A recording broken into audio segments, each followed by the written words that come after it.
এক নদীর ধারে এক ছোট্ট গ্রামে এক বুড়ি থাকতো। সেই বুড়ি কোনো ছেলে সন্তান ছিল না, দুটো ছাগল ছানা ছিল। সে ছাগল ছানা দুটো নিজের ছেলে সন্তানের মতোই আদর করতো। একদিন হলো কি, এই যে শোনো ছাগলের ছানারা, চলো তোমাদের তো এখন খুব খিদে পেয়েছে, চলো তোমাদেরকে তাড়াতাড়ি মাঠে ঘাস খেতে দিয়ে আসি।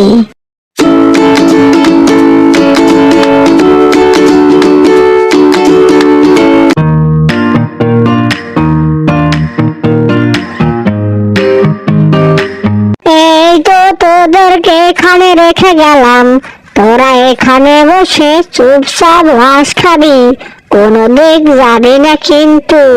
তোরা ছাড়া যে আমার আর এখন কেউ নেই, আমি তাহলে বাড়ি ফিরে যাই, বিকেল বেলা তোদের নিতে আসবো, কেমন?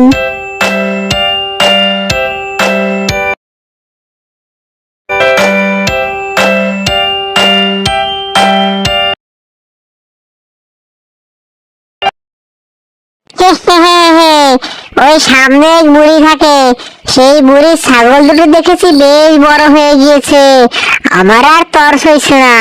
যাই যাই, এক্ষুনি গিয়ে সেই বুড়ির ছাগলগুলো খেয়ে ফেলি, হুক্কা হুয়া।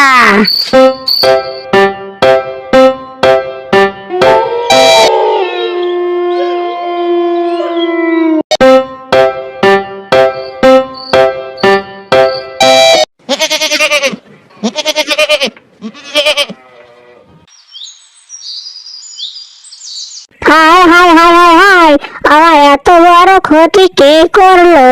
একটা ছাগলকে তো কোথাও দেখতে পাচ্ছি না। আমার তো মনে হয় ওই পাশের জঙ্গলে সেই দুষ্ট শিয়ালটার উৎপাত আবার বেড়েছে, ওকে একটা শিক্ষা দিতেই হবে। আজকে রাতে আবার আসুক, ওই দুষ্ট শিয়ালটাকে একটা উচিত শিক্ষা দেব। গতকালকে রাতে যে ছাগলটাকে খেয়েছিলাম সে ছিল খুবই রসালো মাংস, খুবই সুস্বাদু। আর একটা তো আছে, ওটাকে গিয়ে আজকে সাবার করে ফেলি। এ কথা বলে আজকে আবার সেই শিয়ালটি সেই বুড়ির বাড়ির দিকে রওনা করে।